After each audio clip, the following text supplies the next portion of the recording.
Lawmakers on both sides of the aisle are pushing back against President Trump's pick of Bill Pulte to be the next acting director of national intelligence.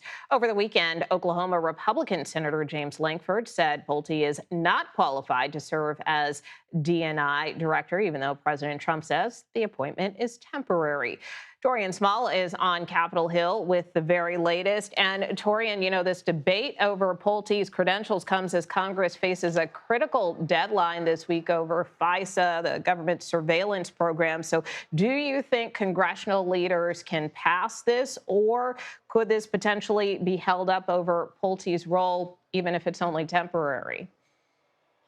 Yeah, what's curious about that, Nicole, we heard from Speaker Johnson, who said he doesn't believe that Pulte would be a part of that equation. However, we're hearing across the board, Republicans and Democrats saying that this could be potentially what stymies this very critical reauthorization during this short timeline window that they have. What we're hearing from Democrats is that Pulte is just flat out unqualified for the job. Republicans echoing the same thing in far less harsher terms. But like you said, there's Representative McCall, there's Senator Tom Tillis, Senator Lankford, who's all come out against him, saying that even if the president is promising that this won't be a permanent pick, he's still just not qualified to take the reins, could potentially compromise national security, and there's someone way more experienced that should be in this role. As it relates to FISA, we've seen with the test vote that happened last week in the Senate, there's a number of Republican senators who just can't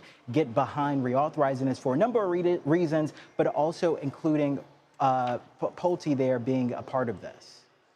And then just very briefly, we saw this afternoon President Trump submit Todd Blanche's nomination for Attorney General to the U.S. Senate. What are his chances for confirmation?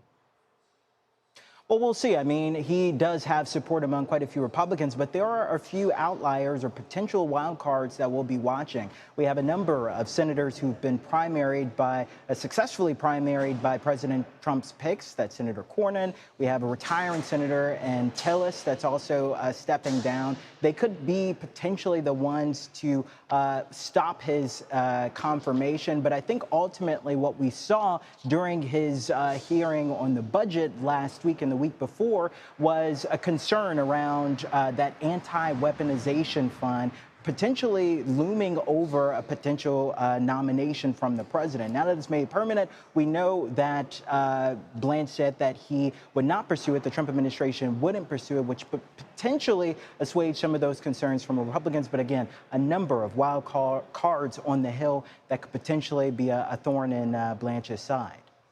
All right. Should be an interesting next couple of weeks. Taurean Small, thank you so much.